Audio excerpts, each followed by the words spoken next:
Hello दोस्तों, stories with साधना में आपका स्वागत है।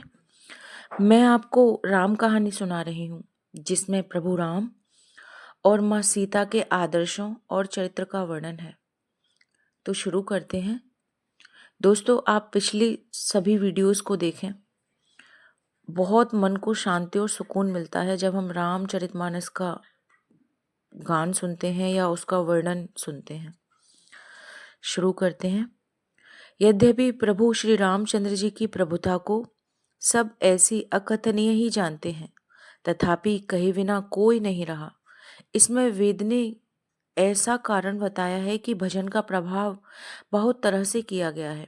अर्थात भगवान की महिमा का वर्णन तो कोई भी नहीं कर सकता, परंतु जिससे जितना बन पड़े उतना भगवान का गुणगान करना चाहिए, क्योंकि भगवान के गुणगान भजन का प्रभाव बहुत ही अनोखा है। उसका नाना प्रकार से शास्त्रों में वर्णन है। थोड़ा सा भी भगवान का भजन मनुष्य को सहज ही भवसागर से तार देता है। जो परमेश्वर एक है, जिनके कोई इच्छा नहीं है, जिनका कोई रूप और नाम नहीं है, जो अजन्मा सच्चिदानंद और परम धाम है, और जो सबके व्यापक एवं विश्वरूप है, उन्हीं भगवान ने दिव्य शरीर धारण करके नाना प्रकार की लीला की है। वह लीला केवल भक्तों के हित के लिए ही है, क्योंकि भगवान परम कृपालु हैं और शरणागत के बड़े प्रेमी हैं, जिनकी भक्तों पर बड़ी ममता है और कृपा है। जिन्होंने एक बार जिस पर कृपा कर दी उस पर कभी क्रोध नहीं किया। वे प्रभु रघुनाथ जी गई हुई वस्तु को फिर प्राप्त कराने वाले, गरीब निवाज, दीन बंधु, सरल स्वभाव, सर्वशक्तिमान और सबके स्वामी हैं। यही समझकर बुद्धिमान लोग उन हरि का यश वर्णन करके अपनी वाणी को पवित्र और उत्तम फल देने वाले बनाते हैं। उसी बल से महिमा का यथार्थ वर्णन नहीं, परंतु महान फल देने वाला भजन समझकर भगवत कृपा के बल पर ही मैं श्री रामचंद्र जी के चरणों में सिर नवाकर श्री रघुनाथ जी के गुणों की कथा कहूँगा। इसी विचार से वाल्मीकि, व्यास आदि मुनियों ने पहले हरि की कीर्ति गाई है। भाई, उसी मार्ग पर चलना मेरे लिए सुगम होगा। जो अत्यंत बड़ी श्रेष्ठ नदियां हैं, यदि राजा उन पर पुल बंधा देता है तो अत्यंत छोटी चींटियां भी उन पर चढ़कर बिना ही परिश्रम के पार चली जाती हैं।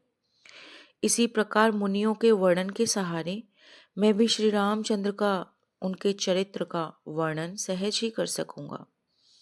इस प्रकार मन को बल दिखलाकर मैं श्री रघुनाथ जी की सुहावनी कथा की रचना करूंगा। व्यास आदि जो अनेकों श्रेष्ठ कवि हो गए हैं, जिन्होंने बड़े आदर से श्री हरि का सुयश वर्णन किया है, मैं उन सब श्रेष्ठ कवियों के चरण कमलों को प्रणाम करता हूँ। वे मेरे सब मनोरथों को पूरा करें। कलयुग के भी उन कवियों को मैं प्रणाम करता हूँ, जिन्होंने श्री रघुनाथ जी के गुण समूहों का वर्णन किया है, जो बड़े बुद्धिमान प्राकृतिक कवि हैं, जिन्होंने भाषा में हरि चरित्रों का वर्णन किया है, जो ऐसे कवि पहले हो चुके हैं, जो इस समय वर्तमान है और जो आगे होंगे। उन सबको मैं सारा कपट त्याग कर प्रणाम करता हूँ।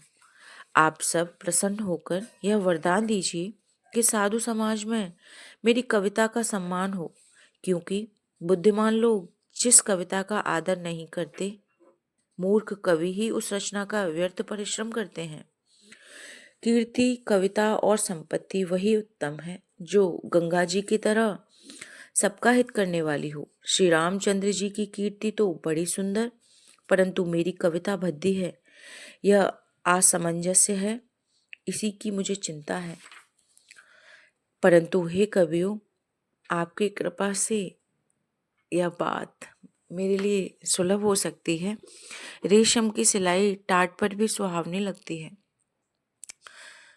चतुर पुरुष उसी कविता का आदर करते हैं जो सरल और जिसमें निर्मल चरित्र का वर्णन हो, तथा जिसे सुनकर शत्रु भी स्वाभाविक वैर को भूलकर सराहना करने लगे।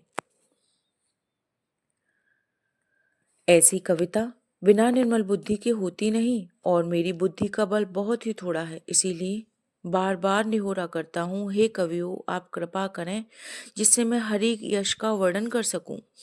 कवि और पंडितगण, आप जो रामचरित रूपी मानसरोवर के सुंदर हंस हैं, मुझ बालक की विनती सुनकर और सुंदर रुचि देखकर मुझ पर कृपा करें।